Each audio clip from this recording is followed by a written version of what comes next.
This video is made possible by manscaped.com. More on this in a moment. On the 4th of April, NATO celebrated its 75th anniversary. 3/4 of a century of an alliance that emerged from the ashes of the Second World War, and that today, 3 decades after the end of the Cold War, is once again a focus of global attention. Putin, the recruiter of the year. NATO revival closely linked to Ukraine war. Increased defense spending by European countries, the entry of Sweden and Finland, and greater commitment to the eastern border are just a few examples of the latest moves brewing within the alliance. Now, wait a minute, because that doesn't mean that NATO is free of problems or ghosts. In recent years, the alliance, which totals 3.3 million troops and $1.3 trillion in annual budgets, has had a few thorns in its side. Check it out. Hungary is the last holdout for Sweden's NATO membership. Türkiye'nin Avrupa Birliği'nde önünü açın. Ondan sonra biz de Finlandiya ile ilgili nasıl onun önünü açtıysak. When I look at Turkey, they now are fighting against those who fight with us, who fought with us, shoulder to shoulder against ISIS. And sometimes they work with ISIS boss. This is an issue, and this is a strategic issue. But 23 of the 28 member nations are still not paying what they should be paying and what they are supposed to be paying for their defense. This is not fair to the people and taxpayers of the United States. VisualPolitik viewers, the Atlantic Alliance is also immersed in a huge and complex sea of special interests, which often take precedence over its own strategic and military objectives. And while there has been much talk of Hungarian leader Orban's flirtations with Putin and Erdogan's blackmail, what really makes the hairs on the back of NATO's neck stand up is the possibility that the United States could end up turning its back on them. Yes, I know, it sounds crazy, a completely ridiculous possibility, and it probably is, but be careful not to rule this possibility out completely, or we may be in for some surprises. Because the point is that without the United States, NATO would lose most of its military and financial muscle. In 2023, Uncle Sam's military spending accounted for 68% of all combined NATO military spending. This is 10 times more than the spending of the country with the second highest budget, Germany. Therefore, talking about a NATO without the United States would be like talking about spaghetti bolognese without tomato sauce. It would just make no sense at all. Now, why do we say that this, although improbable, cannot be ruled out 100%? Well, basically, because of this. He, Trump, was just dead set against having troops in South Korea, again a deterrent force, or having troops in Japan, a deterrent force. He thought Putin was an okay guy and Kim Jong-un was an okay guy that we had pushed North Korea into a corner. To him, it was like we were goading these guys. If we didn't have NATO, then Putin wouldn't be doing these things.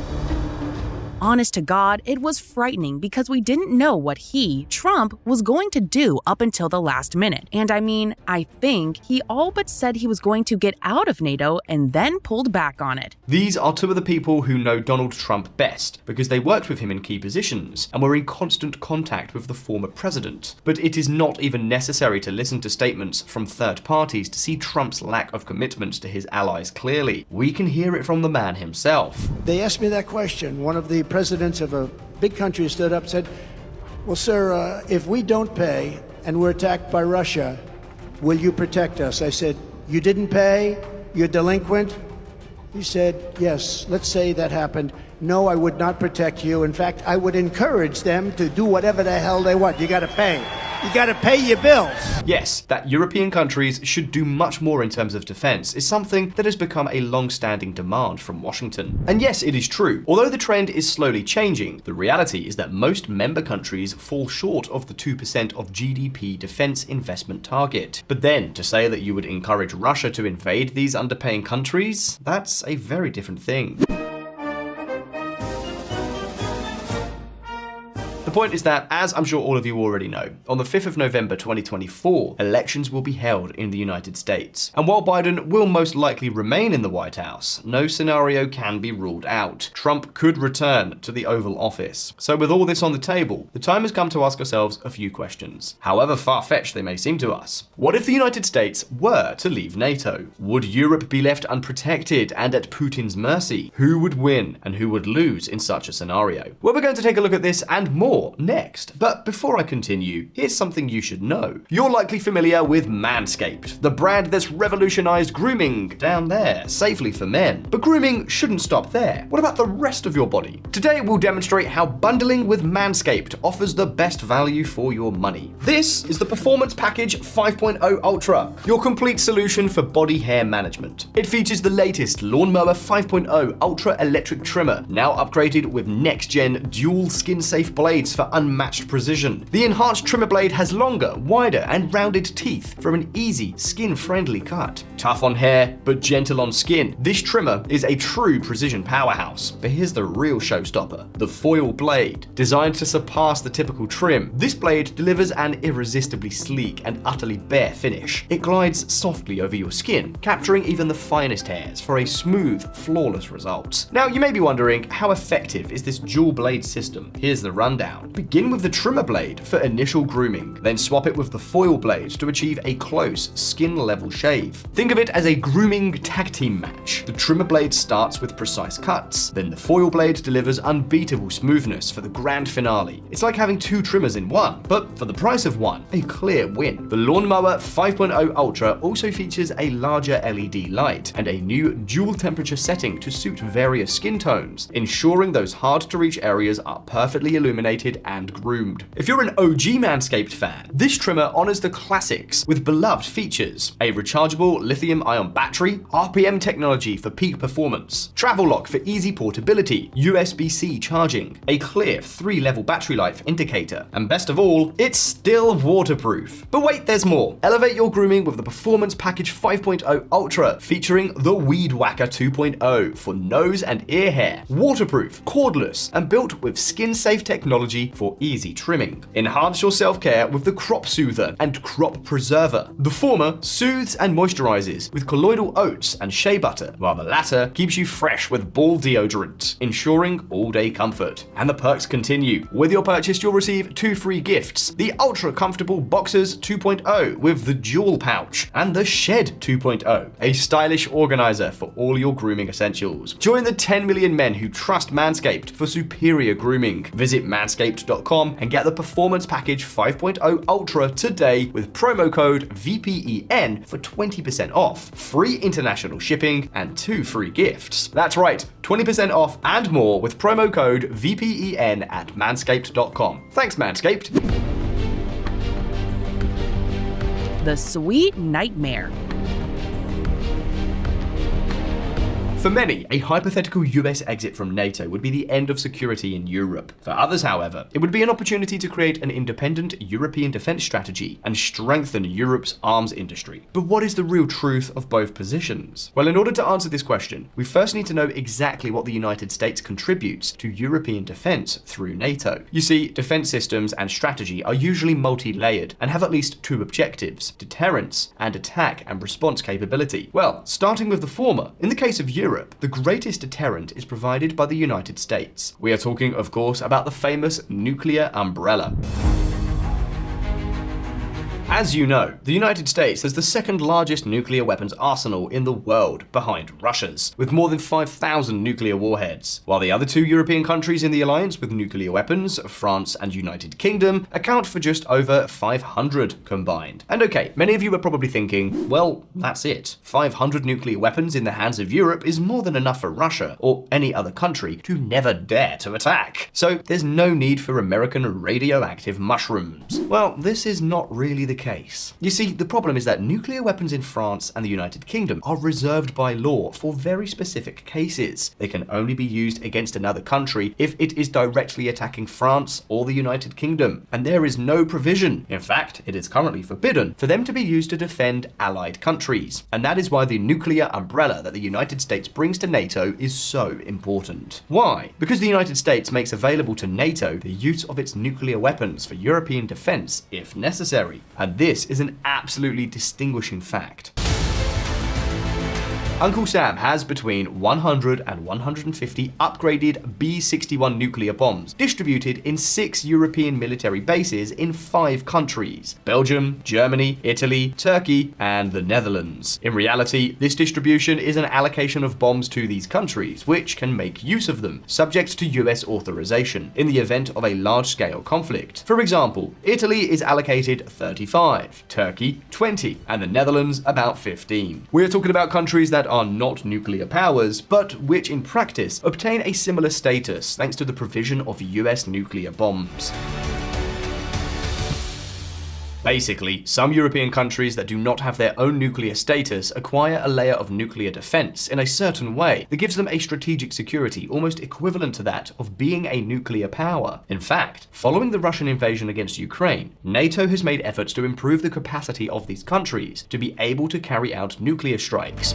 Armed with B-61-12 nuclear bombs, Dutch F-35A fighters get close to nuke strike mission. For example, in March 2024, the F-35, the US 5th generation fighter, became the first multi-role stealth fighter certified to use B-61 nuclear bombs, and that's a big step for the countries that have them. But if the United States were to pull out of NATO, or if Europe's defense strategy were to stop relying on NATO, and something like a European army were to be built, several countries that now have a quasi-nuclear status would lose that kind of deterrent force. And naturally, who would benefit from a reduced deterrence capability in Europe? Exactly, above all, Russia. So in short, a Europe without the US nuclear umbrella provided in NATO would be a much more exposed Europe, militarily and strategically. And while it is true that the nuclear umbrella could continue to exist outside the NATO framework, it would most likely be much more restrictive in terms of whether other countries could benefit from such protection. Now, there would be more, much more at stake than nuclear weapons.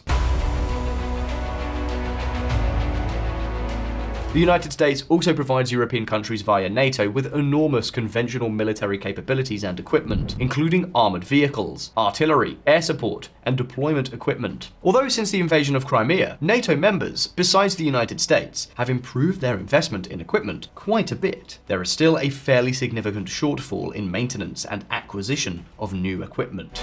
Spain will not send the Leopard tanks to Ukraine due to their absolutely pitiable condition.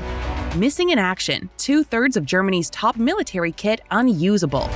French military lacks ammunition for high-intensity conflict. To solve all this, Europe would have to increase its military spending enormously. And as you can imagine, those of you watching us from Europe, this is something that is not at all to the liking of many Europeans, especially those from Western Europe. But it's not only that. It would also be necessary to increase personnel in some armies in order to counteract the hypothetical American exit. The United States alone accounts for more than 1/3 of all military personnel in the alliance, something which, in the event of a conflict in Europe, could become absolutely crucial.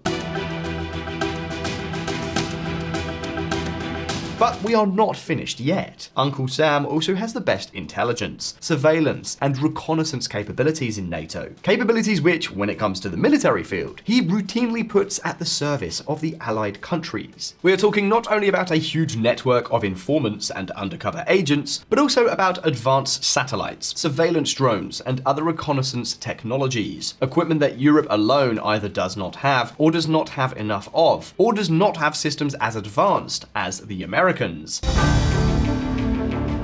Clearly, what Europe would lose out, or would have to try to develop on its own, covers a pretty substantial field. The United States is also key to cyber defense operations that counter the hybrid warfare threat from the countries most active in cyber attacks, namely Russia and China. Without the United States in NATO, or with the Americans less involved as mere external allies, Europe would be much more exposed to such attacks by military hackers. And if we add to all this the diplomatic and strategic influence that the United States has, and that it also indirectly contributes to NATO, it is clear that its exit could totally alter Europe's influence. Think about it for a moment. If Russia, for instance, believes that Europe is weaker because the United States no longer has an obligation to protect it, then the Europeans would start from a much weaker position in the face of any political or economic dispute. Just the opposite of what the advocates of the European army believe would happen if NATO is disbanded or relegated to the background. But what about on the other side of the Atlantic? Could Washington manage on its own? Is the United States being in NATO only benefiting Europe and not them as well? What exactly do the Americans gain from this select club? Well, let's find out. dependence or mutual interest. But I shall say it again and again and again. Your boys are not going to be sent into any foreign war. The person you have just heard is Franklin D. Roosevelt, the renowned Democratic President of the United States between 1933 and 1945. This statement we have just heard came barely a year before the country was forced to enter fully, under his mandate, into the Second World War. And VisualPolitik viewers, isolationist speeches about staying out of other people's wars are not something that Trump came up with 4 days ago. They have existed in American politics for centuries. Then, of course, come the reality checks. The question is it really not in the United States' interests to belong to NATO? Is it really just doing the Europeans a favor by giving them their protection? Well, there are no black and white answers here. Instead, there are many grays in between. For example, the only time in NATO's 75-year history that collective defense has been activated based on Article 5 of the treaty was to defend the United States after the 9/11 terrorist attacks. Several NATO member countries, along with external allies, declared war on terrorism, a fight that is still active today, although less intense than in those days. And so with the facts in hand, the only time NATO activated its main article was in response to an attack that occurred in the United States, not in Europe. But that is perhaps only an anecdote. The truth is that the United States also has other interests in defending Europe that totally rule out that it is something in which only the Americans lose and only the Europeans win. In fact, the majority of Americans, nearly half of those surveyed, believe their country should protect Europe. And although it is a figure that is at one of its lowest moments, the still broad support cannot be accidental. You see, on the one hand, a secure and stable Europe directly benefits the United States in several areas. For example, about 20% of the exports of the US economy go to Europe, and this is not exactly a small share. But even that is not the most important thing. The US military leadership position as the strongest NATO country means that Washington can directly collaborate in strategic decision-making in Europe. Decisions that can align with their interests, both in defense and in political and commercial matters. Do you want an example? Well, there is the tiff between Washington and Beijing, or issues such as terrorism and cybersecurity. But apart from the economic and diplomatic issues, the United States is also interested in belonging to the alliance militarily. To begin with, their presence in Europe gives them a much greater control over Russia's movements. And that's not all. Many of Europe's arms purchases go to the US arms industry. And why? Well, we told you about that in a recent video here on VisualPolitik. But the fact that the NATO standards for equipment are mostly based on American requirements is no accident. And surely that explains, in part, why 63% of everything Europe spends on armaments since the invasion of Ukraine is going precisely to the US arms industry. In other words, even though European countries spend far less on defense than perhaps they should, the lion's share of equipment spending goes to US industry. And that's something that doesn't get talked about much, but also needs to be taken into account.